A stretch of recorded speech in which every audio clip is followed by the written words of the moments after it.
BP को अगर आप कंट्रोल नहीं करते, हाइपरटेंशन को कंट्रोल नहीं करते हैं, हाइपरटेंसिव क्राइसिस हो जाता है, ब्रेन हैमरेज भी हो सकते हैं, किडनी प्रॉपर काम नहीं कर पाती।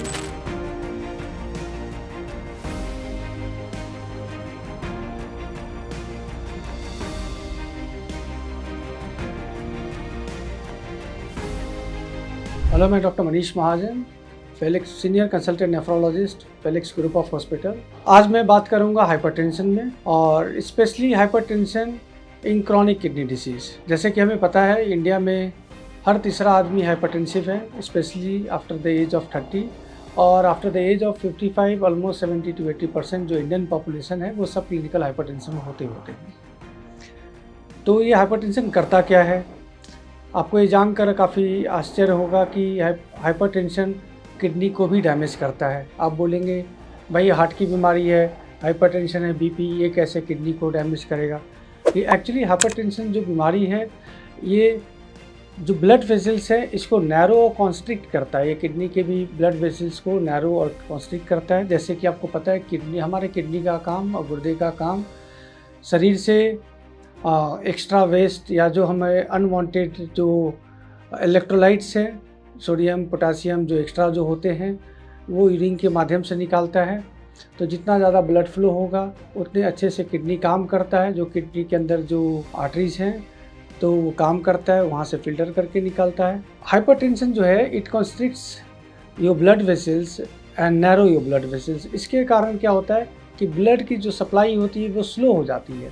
स्लो हो जाने के कारण किडनी प्रॉपर काम नहीं कर पाती, और जो एक्स्ट्रा वेस्ट होता है, नाइट्रोजनस वेस्ट जो होता है, ये निकाल नहीं पाता, जिसके कारण किडनी की इंसल्ट होता है और किडनी डैमेज होता चला जाता है। तो एक टर्म मैं इसको बोलता हूँ कि अगर किडनी के कारण अगर बीपी है, और आप बोलेंगे किडनी के कारण कैसे बीपी है, तो जब ये कॉन्स्ट्रिक्ट होता है तो किडनी हमारा एक हार्मोन निकालता है जिसको रास हम बोलते हैं, रेनिन एंजियोटेंसिन कन्वर्टिंग।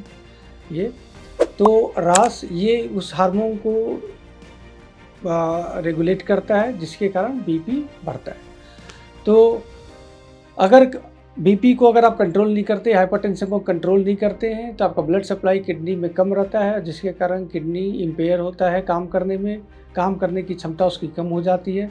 इस टर्म को hypertension due to kidney disease के कारण अगर बीपी है तो इसको एक टर्म में बोलता हूँ रीनल हाइपरटेंशन और रेनो हाइपरटेंशन।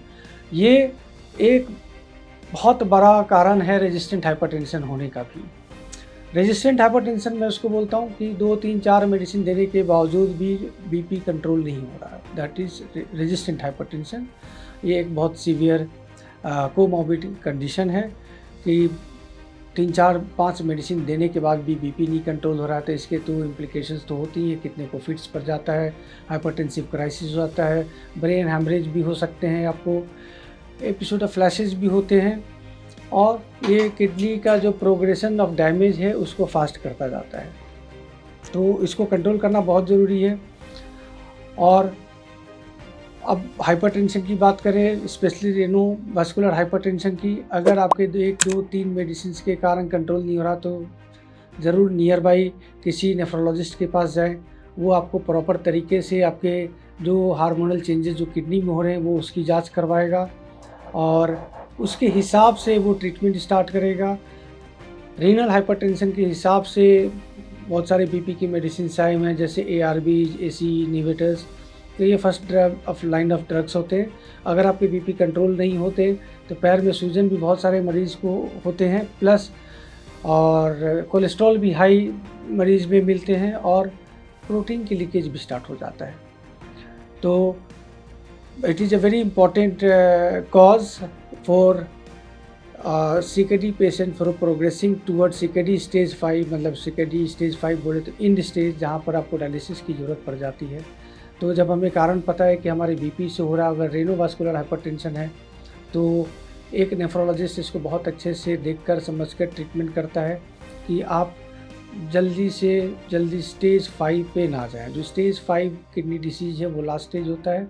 इसमें जब सिम्टम्स आने लगते हैं, पेशेंट को उल्टी जैसा महसूस होना, घबराहट, नींद नहीं आना, पेशाब कम हो जाना, पैर में सूजन आना, और या तो पेशाब बार बार आना, तो इस वक्त पेशेंट की ज़रूरत हो जाती है डायलिसिस की। तो it is a very important morbid condition. US में तो एक में 7 पेशेंट ऐसे हैं जिनको कि क्रॉनिक किडनी डिजीज़ है, और एक में 5 पेशेंट ऐसे हैं जिनको बीपी है। तो बीपी बहुत ही सिग्निफिकेंट कंट्रीब्यूटर है आपके किडनी को डैमेज करने में, और कारण है जैसे कि मैंने पहले बताया, सेडेंटरी लाइफस्टाइल, नमक ज़्यादा अपने खान पान में लेना, दूसरी चीज़ देसी दवाई का ज़्यादा इस्तेमाल करना, चौथी चीज़ बीपी कंट्रोल नहीं होना। तो ये सब कारण है। अगर हम इसको कंट्रोल करते हैं और एक नियर बाई किसी नेफ्रोलॉजिस्ट या किसी अच्छे फिजिशियन के पास भी अगर आप जाएं तो वो इसको कंट्रोल करने में सहायक होगा। सो मैं ये बोल के इस टॉपिक को ख़त्म करना चाहूँगा कि रेनोवास्कुलर हाइपरटेंशन अगर है तो इसको नज़रअंदाज ना करें, किसी नियर बाई नेफ्रोलॉजिस्ट या गुर्दा रोग विशेषज्ञ के पास जाएं, वो आपको बहुत अच्छे तरीके से वो बीपी कंट्रोल भी करेगा और आपके गुर्दे को भी बचा कर रखेगा। सो गुर्दे को हेल्दी रखें, ब्लड प्रेशर कंट्रोल रखें और हेल्दी लाइफ जिए। Thank you. हेल्थ से जुड़ी ऐसी कई और जानकारी के लिए फेलिक्स हॉस्पिटल के यूट्यूब चैनल को सब्सक्राइब करें और अपने सवाल कमेंट बॉक्स के जरिए हम तक पहुंचाएं, और डॉक्टर की अपॉइंटमेंट के लिए दिए गए नंबर 9810455953 पर संपर्क करें।